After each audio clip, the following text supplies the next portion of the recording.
Hi everyone, my name is Marley Walls and I'm going to be giving a presentation on the Colonial pipeline attack. So I'm going to start with a brief overview. As most of you probably remember, the Colonial pipeline attack took place last spring, so it's one of the more recent large-scale cybersecurity attacks. Its immediate span of impact took place over April 29th, 2021 to May 12th, 2021.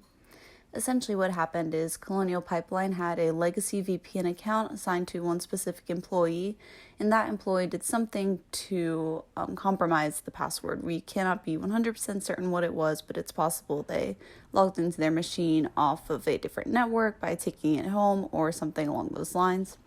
And the VPN account did not require two-factor authentication. So a cyber attack group known as DarkSide was able to gather this compromised password, possibly off of a password list on the dark web, again we can't know for sure, and log into the VPN account. They then demanded a ransom by posting a note to one of the employees' machines, and in response, Colonial Pipelines decided to shut down. I'm going to start delving into the attack by presenting some technical background first. And so, as an overview to the technical background, it's important to understand that this attack was a simple gaining of password and username in order to log into an employee account, and then a data breach ensued once DarkSide was able to gain access.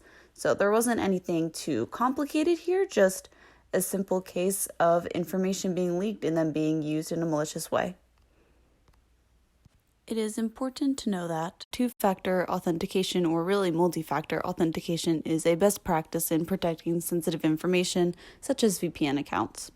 It's also important to know that VPNs were used by Colonial Pipeline employees to access the network from various locations, so this was a pretty regular practice to be accessing the VPN from somewhere not inside of the Colonial Pipeline building wherever they were working. It is also important to note that providing separation between data and operations is a best practice in security so that data breaches do not affect operations. And so we see that with Colonial Pipelines, this was an issue, and it eventually was the ultimate reason that they chose to shut down upon being attacked, was because they were not confident that their data and operations were separated enough that they could continue operating as normal while someone had access to their data. Regarding political background, it is important to note that the U.S. government did not make the decision to shut down Colonial Pipelines or pay the ransom.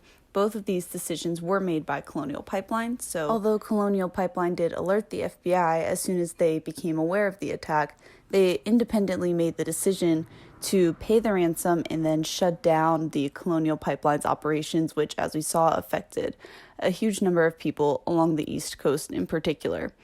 And so there has been some political controversy as to whether or not Colonial Pipeline actually had the authority to make this decision. The Department of Justice has been working to retrieve the ransom, and while they have recovered most of it, they have not recovered all of it. This is due to both inflation and cryptocurrency, as well as simply just not being able to hack all of it yet. It's also worth noting that DarkSide is not a government-affiliated group. It is a private group of hackers believed to be based in Russia. And so the Russian government is involved in the sense that they have maybe turned a blind eye to hacker groups. We've seen response to this by the U.S. with President Biden putting pressure on Russia to more heavily regulate hacker groups, but DarkSide itself was not government affiliated. Lastly, it is worth noting that after the Colonial Pipeline attack, DarkSide announced that it was officially offline, and we have not seen any malicious activity from them since. What might be the most interesting aspect of this attack was its social implications. And so this attack had really major social implications as it impacted the individual lives of many Americans who were unable to fill their gas tanks for several days. As many of you may remember, in Chapel Hill it was almost impossible to get gas, and if you could get gas, you had to wait in a line for possibly hours. It also impacted businesses that were unable to move materials due to the gas shortages, especially where large trucks were involved that require more fuel, or jets, just essentially vehicles that required a large amount of fuel going long distances. This attack also drove up gas prices for Americans, so even when gas was made available again, it was more expensive. And maybe most importantly, this attack caused mass chaos amongst Americans and resulted in panic buying of gas, and that just escalated the situation even further. The attack vector in this particular attack began with the retrieval of the legacy VPN account password by DarkSide. And we know that DarkSide found this password on a password list on the dark web, meaning an employee probably used this same password for some other account or logged into a device on an unsecured network. And so this is likely how DarkSide was able to obtain the password, although we do not know how they were able to obtain the username. It is possible that DarkSide was able to figure this out on their own or had received information from some other source, although there is no evidence that any of this is true. It's more just hypothesis. There's also no evidence that any phishing or suspicious activity took place to gain these credentials. DarkSide was able to easily log into the VPN account once they had obtained the username and password, as no two-factor authentication was required. It was as simple as logging in with the information that they had retrieved. Once DarkSide had logged into the VPN account, a ransom note was posted on a device for an employee to see, which resulted in the Colonial pipelines both paying the ransom and shutting down its operations. This attack resulted in many different types of consequences.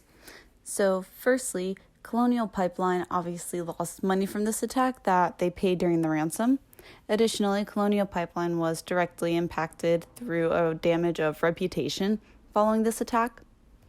The attack also exposed how easy it is to create mass chaos across a significant portion of the country, and we experienced this firsthand being on the East Coast and seeing how gas prices went up, how gas was unavailable for a while, and even how when gas was made available again, the panic buying made gas quite scarce.